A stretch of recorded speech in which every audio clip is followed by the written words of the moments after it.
chance becomes a sort of providence, which, under the cover of atheism, is not named, but which is secretly worshipped.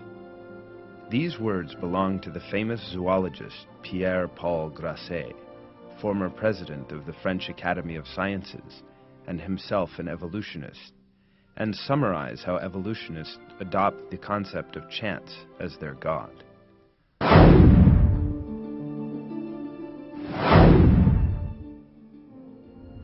According to the theory of evolution, life was born entirely through natural causes and by chance, and developed at random.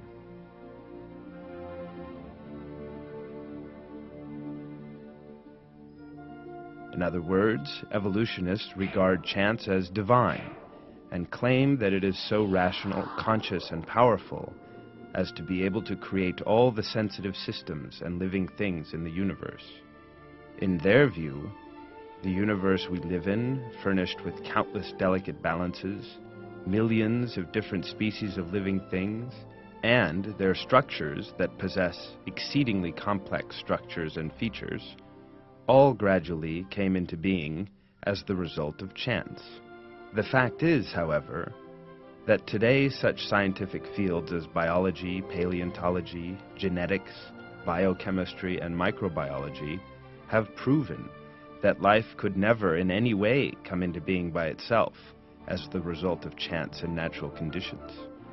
That is because just one single living cell is a great miracle of creation that is sufficient on its own to entirely invalidate the concept of chance.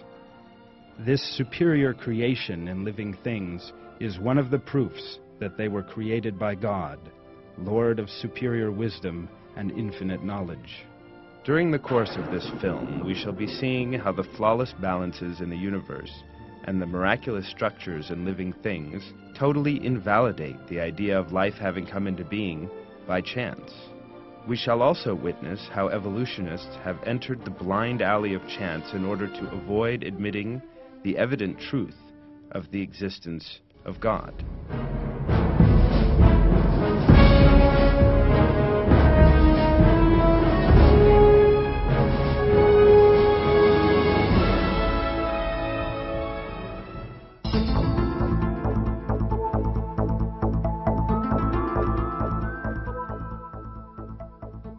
Just think about the things you see from the moment you wake up in the morning.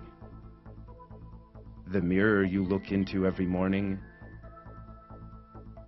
the keys that open your car door, the traffic lights along the way, the billboards, cars.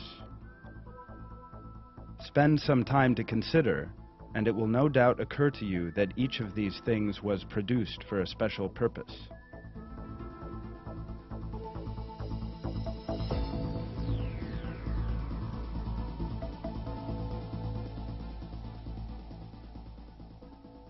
No one would say that it was a matter of chance that everything was where it should be when you arose up in the morning. That is because, with the exceedingly complex details they possess, every one of them is an example of special design. What about the people you see walking along the street? Or the trees you pass by, the dog that runs out in front of you, the flowers, the sky above you? Could their existence be by chance, do you think? Everyone who thinks with their reason and conscience, without being swayed by any preconception, will immediately realize that living things and human beings cannot be the work of chance. They will understand that it is the omniscient and almighty God who creates all living things.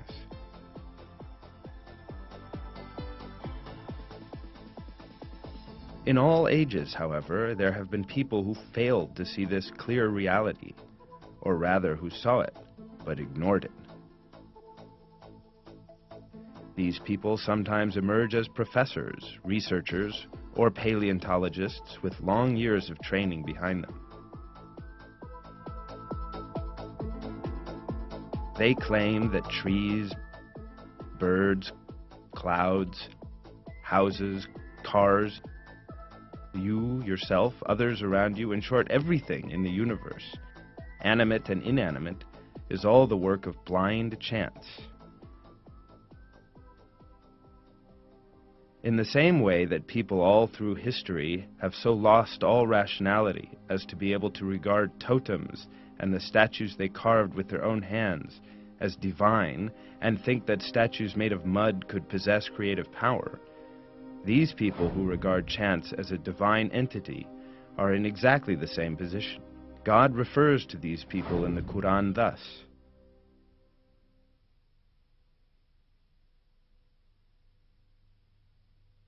He to whom the kingdom of the heavens and the earth belongs. He does not have a son, and he has no partner in the kingdom. He created everything and determined it most exactly. But they have adopted gods apart from him, which do not create anything, but are themselves created. They have no power to harm or help themselves. They have no power over death, or life, or resurrection.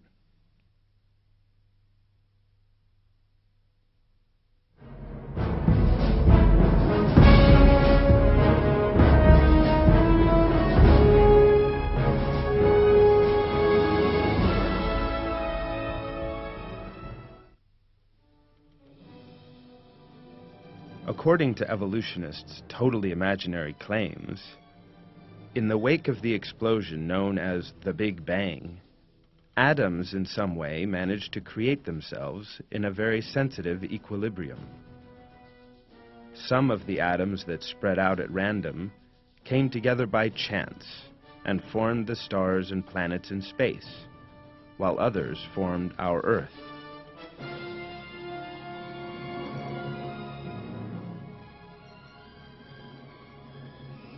Some of the atoms that formed our planet initially formed the soil on it, and later suddenly decided to form living things. These atoms first turned into cells with complex structures, and these then multiplied by dividing into two and began to speak and hear. Rather than simply combining to constitute a dark mass, atoms such as carbon, magnesium, phosphorus, potassium, and iron came together to form perfect brains of an extraordinary complexity, the secrets of which have not been fully fathomed even today. These brains began to see three-dimensional images of a quality far succeeding any technology today. These atoms then turned into university professors, studied themselves under electron microscopes, and claimed that they had come into being by chance. That, in essence, is the theory of evolution. Despite the illogical nature of these claims of chance, a great many people over the last 150 years, from scientists to professors, from doctors to researchers, have believed in this irrational and illogical theory.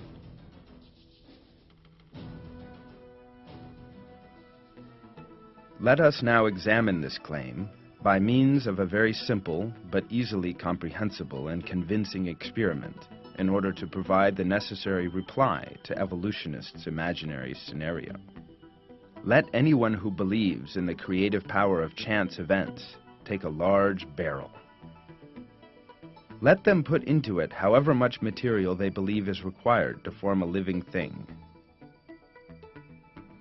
For example, let them include all the needed elements, carbon, phosphorus, calcium,